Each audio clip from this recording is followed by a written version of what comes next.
So Exodus 34 verse 16 is saying, and when you choose some of their daughters as wives for your sons, and those daughters prostitute themselves to their gods, they will lead your sons to do the same. In other words, don't be cheated. We call women the weaker sex, but that's lying to ourselves. They were told, let's be clear. You think, oh, my son is powerful enough. You continue to worship Jehovah. No, no, no. God himself is predicting that if your son, who is a worshiper of Jehovah, marries a daughter who does not worship God, within no time, he is going to be worshiping the God of the wife. That's how powerful wives can be. And so you need to be aware. You can't dare. I keep telling young people that when a boy is relating with a non-Christian girl and he feels he's strong enough to pull her to God so that he can marry her, he is taking a very big risk, because he himself used to be on the floor with her. Then he climbed the table, his new standards, higher standards. Then they want to pull each other. Even if the boy is strong and is on top of the table, and the girl is weaker but she's on the firm ground, if they start pulling each other, the boy will come down. And I think that's what the Lord wants the Israelites to know. That if you choose, even if you thought your wife is a weaker person, if you choose to marry her and she's not born again, that will certainly shake your faith and your walk with God. That's why he's telling them, do not dare intermarry. You will destroy your worship of Jehovah.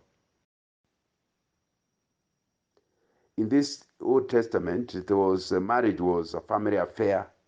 The parents were involved, and that's why they are being told, do not choose a daughter for your wife from among the non-believers. Samson, the parents of Samson, knew that he was a Nazarite and that he was to live in a certain way. But when he became a man, he still wanted to involve the parents in the marriage, but he chose to marry a worshiper of Baal. And the parents pleaded, but he refused. This is the one I want to marry. Obviously, he married. And he actually was involved with one woman after another. Finally, he was involved with Delilah. And of course, he was a powerful guy. There's nothing Delilah could do physically. But what she failed to do physically, she could do mentally. And she stressed the man, you love me. How come you're not telling me the secret of your strength? And obviously, she wants to destroy him. She's pretending love, but she wants to destroy him. And he was foolish enough to continue being near there, fellowshipping with your enemy, fellowshipping with the one that doesn't worship God. And in the process, Delilah finally was able to know the secret. It is God in the hair. And that was the day Samson was destroyed. My friend, isn't that what you are doing when you are playing around with non-Christians? Spending your day with them, entering into cahoots and relationships that they can hold you to account. So sometimes they tell you, why are you going to church? We need to do this deal. And they want the deal done during Sunday, when you are supposed to be going for Sunday service, or you are supposed to be doing some ministry. No, my friend, keep off those type of relationships. So when you choose sons of their daughters as wives, when you choose some of their daughters, these are non-believers, as your wife, the wives of your sons, and those daughters prostitute themselves to their gods, that means they worship idols, they will lead your sons to do the same. So let it be very clear then to any single person who is listening to me that it is not difficult for a Christian to marry a non-Christian. It is actually impossible. I keep telling young people, it is not difficult, it is impossible. Why? The word of God is so clear that you can only marry a non-Christian when you have decided to become a rebel to God. You know what God says. You know what God is. And it's not just in the Old Testament. It's repeated in 1 Corinthians chapter 6. It says, what fellowship has light and darkness? Do not be unequally yoked with an unbeliever. For light has no fellowship with darkness. You need to understand the word of God is categorical and clear that you cannot marry an unchristian. So when you see a Christian girl choose to marry an unchristian boy, what he has done is he has backslidden. So by the time the two are marrying, they're just two non-Christians, an unchristian and a former Christian. But a former Christian means an unchristian. So basically, it is technically impossible for a Christian girl to marry an unchristian boy, because by the time they are marrying, she has already said no to Christ. So she is also a non-Christian. It is two non-Christians married. Don't say a Christian married a non-Christian. Say two non-Christians got married, but one used to be a Christian and backslid. But of course, some of you are already married. So when we talk about put it too strongly, what do? The word of God is clear in 1 Corinthians chapter 7, that if you're already married and you discover the Lord and you want to be the Lord, or used to be born again, you backslid, now you are already married and you want to be with the Lord, you are not advised to leave your marriage. You are told to stay in that marriage for two reasons. Number one, God will bless your children through you who is saved, even if your spouse is not saved. Number two, it is possible that by you living an exemplary righteous life, you could win the person to the Lord. Those are two reasons why, if you're already married, you are not advised by the scriptures to come out of your marriage. You must stay in your marriage. The non-Christian can leave, but the Christian is not allowed to divorce, even to divorce a non-Christian. So what do? You stay there and seek to evangelize your spouse. But if you are not married yet, you don't enter there, because you would have to sin to get married, and that means you'll not be a Christian. But this one is already married. What they are being told is you cannot leave their marriage. So there is a difference. Do not start taking the message that is for non-Christians, or rather for singles, and start applying it to yourself who is married. You must stay in the marriage. Oh, but it's such a difficult man. Yeah, but he is your husband. And God is saying, stay there, seek my protection. Obviously, if he is violent, then you're allowed to separate. But don't give up praying for him. And don't give up seeking to him to be converted. So, what do if you are born again and then one of you backslides? Please don't follow him in backsliding. It is true you cannot be blamed, because by the time you married him, both of you love the Lord. But 10 years down the marriage road, he has a backslidden. He's no longer walking with the Lord. What are you expected to do? You're expected to stay, but you're expected to be exemplary. And you're expected to seek ways to lead him back the path to heaven. Obviously, there are many things we can do because we are an insider to his life. We can choose friends, family friends, that relate with God and who can be an influence on your spouse. We can choose forms of entertainment that can communicate the gospel. We can choose to talk to the children so that everybody is born again except this particular spouse. And so create an atmosphere that that leads someone to always sense the presence of God around him. But the most important vehicle for you who is married to a non-Christian is to pray. Submerge him in prayer, in God's presence. And the God who has promised to hear our prayers will return the husband back to the fold, or the wife. Maybe the backslidden person could be the wife. The Lord does promise to do it. So seek him and he will answer your prayers. So, Exodus 34 verse 16, and when you choose some of their daughters, these are the unbelievers around Israel, as wives for your sons, and those daughters prostitute themselves to their gods or worship their gods, they will lead your sons to do the same. So that's the message you have been looking at this week.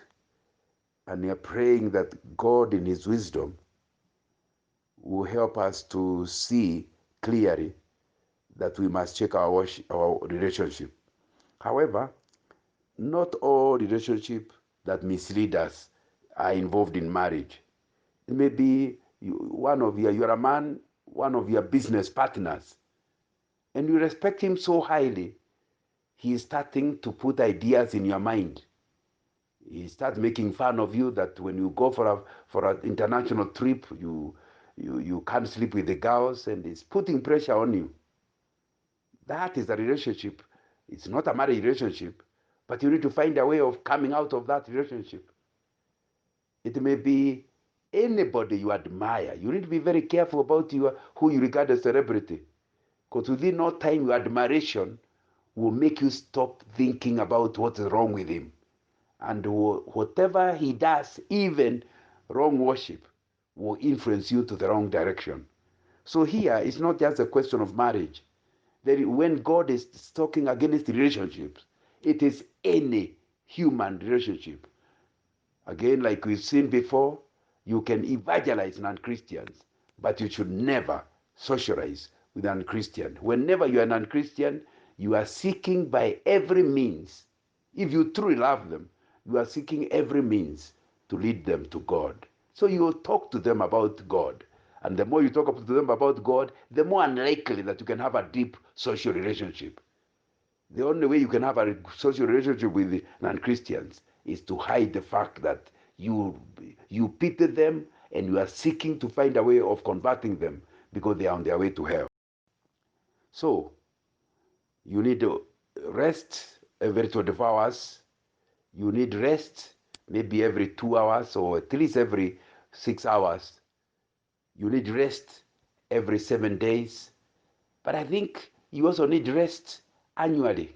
I always make fun that the honeymoon that is decreed in the Old Testament was not a few days like we do now. These days you get wedded, you go for honeymoon 2-3 days, 1 week maximum, you are back and continue the work. Hey, in the Jewish time they were told they have honeymoon for a whole year, and even if war broke out, they will not go to war, so that they can stay and please the new wife. There was a time of rest in terms of when they got married. But I think it makes sense that the Jews had times when they were having celebrations, when they were to go all the way to Jerusalem for annual celebrations. Similarly, you also need to have an annual leave when you are able to stay with the family extended periods of time. There may be things that you have not noticed in your children because you see them only in brief times. But you stay together 1 week, 2 weeks, 3 weeks, and you say, wow, I had not noticed this of my son. I had not noticed this of my wife. That's why you need extended periods of time. And that is what you require to do once a year.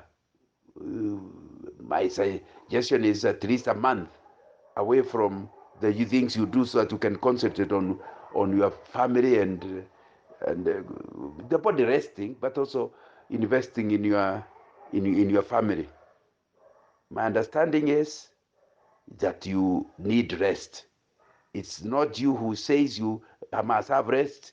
It's God who is commanding you to go for rest.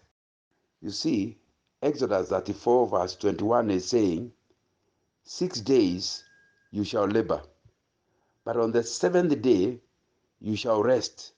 Even during the plowing season and harvest, you must rest. So we've seen rest is you rest in terms of 12 hours of work, 12 hours of darkness. And then you have rest because every 2 hours or so, you are having, if however short a break, you're having a break. Your body stops doing what you have been doing. We even walk around the room or walk around the house and come back and continue. And you'll see your productivity by the end of the day will be far much better than the guy who avoided the breaks. But that's not the only thing. The third break is weekly break. Every 7 days. So God created the one of them is a day of rest. Of course, we have all kind of issues because some people say it must be a specific day. Somewhere in the New Testament, they stopped worshiping on the seventh day.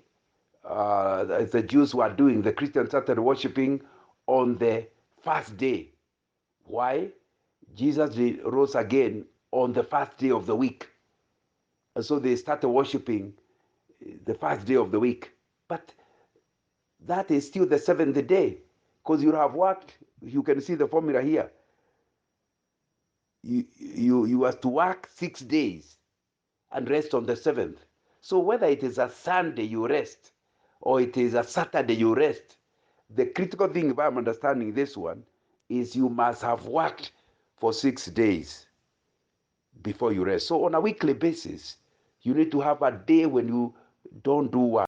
If you choose not to obey the Bible, and so you don't rest, I've already mentioned several things will go wrong.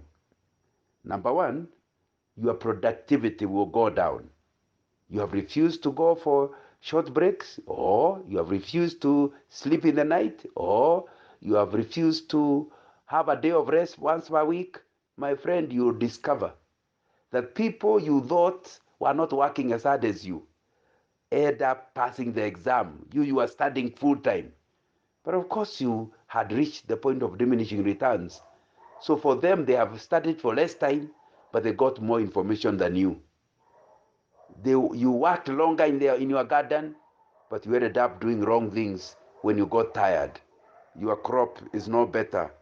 So your productivity is the first thing to suffer when you actually do not take breaks. The quality of work that you are involved in, the quality of what you produce when you don't take breaks becomes a problem.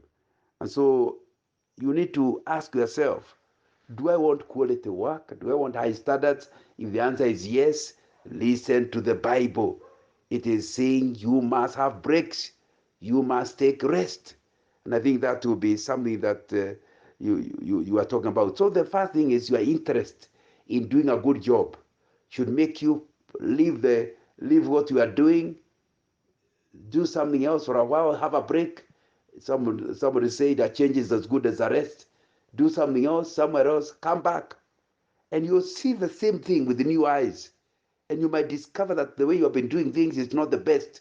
There's a better way of doing the same thing. And so you end up with a product of a much higher standard. Maybe you'll also be more efficient. You produce the good in a faster rate, therefore reducing the cost per unit, all because you took breaks.